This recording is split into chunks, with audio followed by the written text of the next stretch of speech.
Michael, thank you very much indeed for joining the YouTube channel on NAPE. And you are a teacher of mindfulness, and you're speaking to me all the way from Australia. Whereabouts in Australia? So I'm here in Perth in Western Australia, and so we're on the western side, obviously, of Australia, and it's actually a nice, beautiful blue skies today. So you're lucky. We've got it a bit grey here today.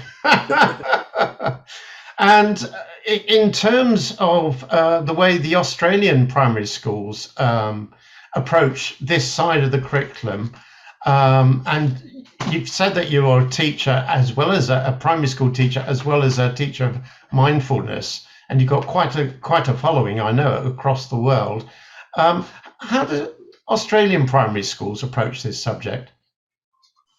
It really does vary in terms of the school and the leadership of in terms of the principal or the head teacher, and it does vary a lot. But in terms of for the Australian curriculum, there's certain elements there's general capabilities which are kind of overarching, and then there's some they talk about resilience and different things in there, and also specific things to do with the health and phys ed, for example, where there's a bit of link into well-being. And so there's even though there's those different parts in the curriculum, you find that it really does vary a lot in terms of the priorities of the school.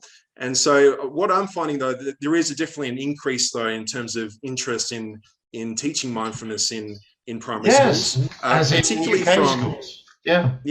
Particularly from primary school teachers and educators. It's not as much from high up, but I think over time it's kind of like a bit of a groundswell almost in terms of starting to notice the difference that it makes in the school and the different classrooms that are trying it out. And so what we're finding that, and there are schools that actually implement it as a whole school approach, by the way. There's one of the schools that I used to work at here.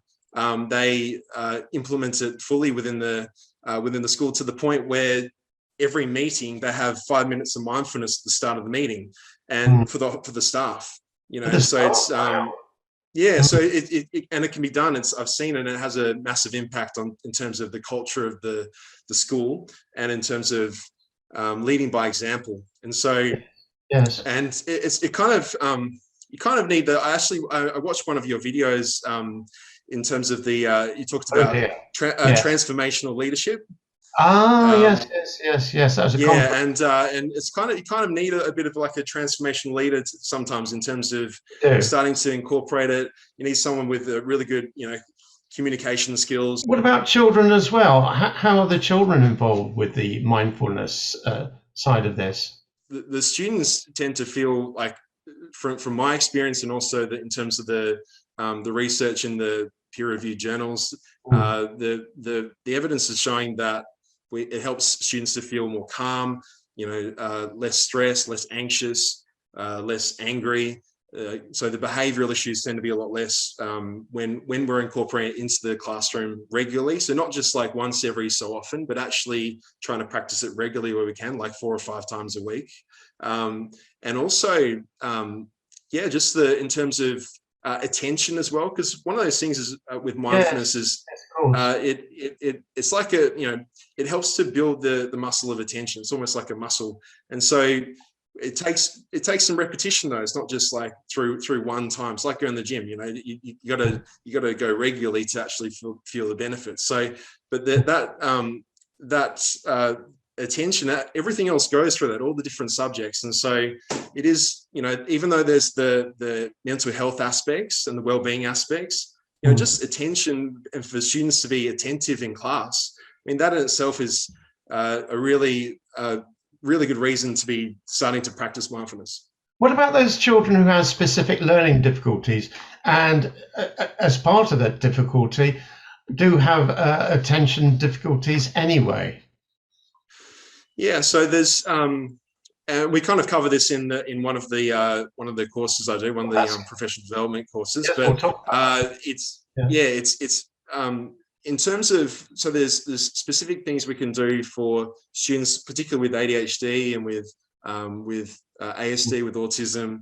For ADHD, it's making things very clear. There's a lot of things, but that's yes, of course. That's kind of one of the main things. And then for autism, it's really more about making things concrete.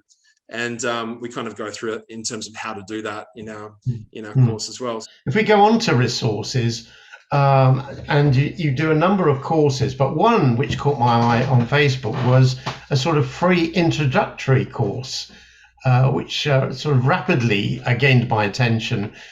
Could you tell us a little bit about the resources you provide and how you approach the different courses? That would be really useful for our viewers.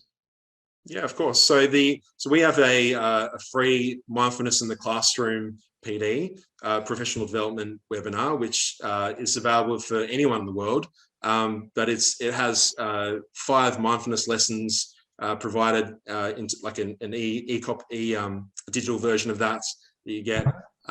There's things like obviously a certificate of attendance, but there's other things. But it's in terms of what you get from it, it's more in terms of the mindfulness is very much experiential. So a lot of it is really just practicing it ourselves. And so we do that. We do a few different activities in that first introductory Mindfulness in the Classroom professional development webinar, and that really gives you the tools to kind of start to have a go at it in your classrooms. And then from then on, we've got the other Mindful Primary Teacher workshop, which is a more comprehensive one, which is over generally 2 or 3 different sessions, like weekly sessions.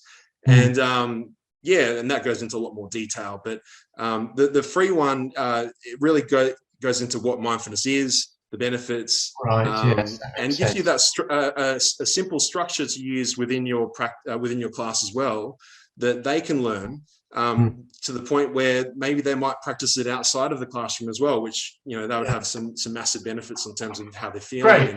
I'll put the link down below, which is great. And in terms of, so you've talked about children, you've talked about teachers, and the resources you provide. So one of the things we provide on YouTube is a guided meditation for, and that's really for teachers themselves. Absolutely. So there's a few of those on there, and I actually want to add to that as well. So there'll probably be quite a few more once this comes out. And they're just little 10-minute guided meditations that the teachers themselves can have a go at.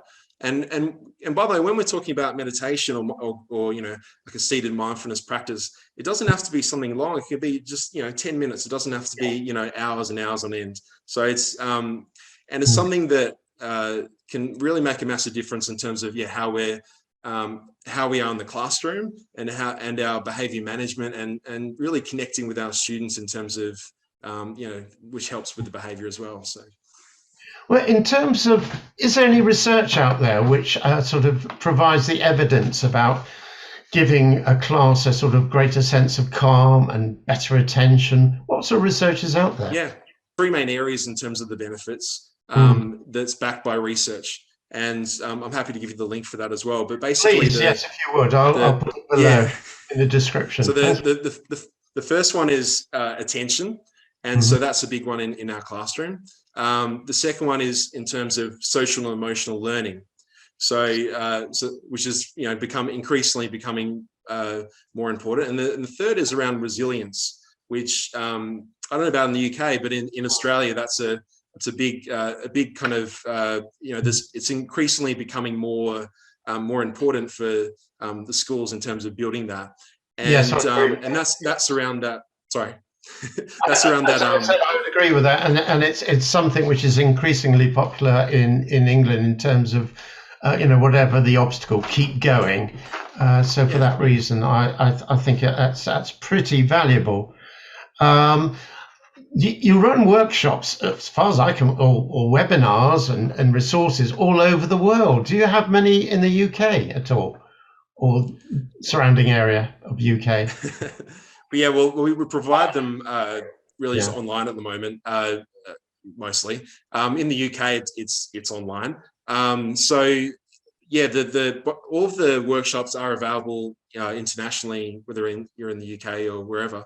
But yeah, so a lot of the things, particularly around mindfulness, are quite universal in terms of teaching within a classroom. And so even though the curriculum might be a little bit different, you'll find that the benefits associated with it are very much relevant to really any classroom, or almost any classroom. The message is the really. same. So, yes. yeah, exactly. So wow.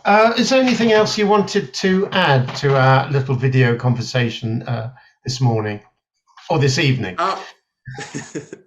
Well, I just want to say thanks, Mike, for having me, and also I was looking into your website and your and Nape, and I just wanted to say keep up with the good work, because you're doing some great work there, and I really invite people to actually just soak it in, like try to absorb as much of it as you can, and give things a go, whether it's mindfulness or other things that Nape's been highlighting. I think it's really important that we do learn more, and it's like with our students, it's like we make learning a lifetime skill, and we actually practice it ourselves so that we can be a role model for them too. So thank you for that advert for Nape, and thank you very much indeed for joining us at the Nape YouTube this morning, this evening. Thank you very much indeed. Cheerio, Michael. No worries, Mike. Thanks for having me.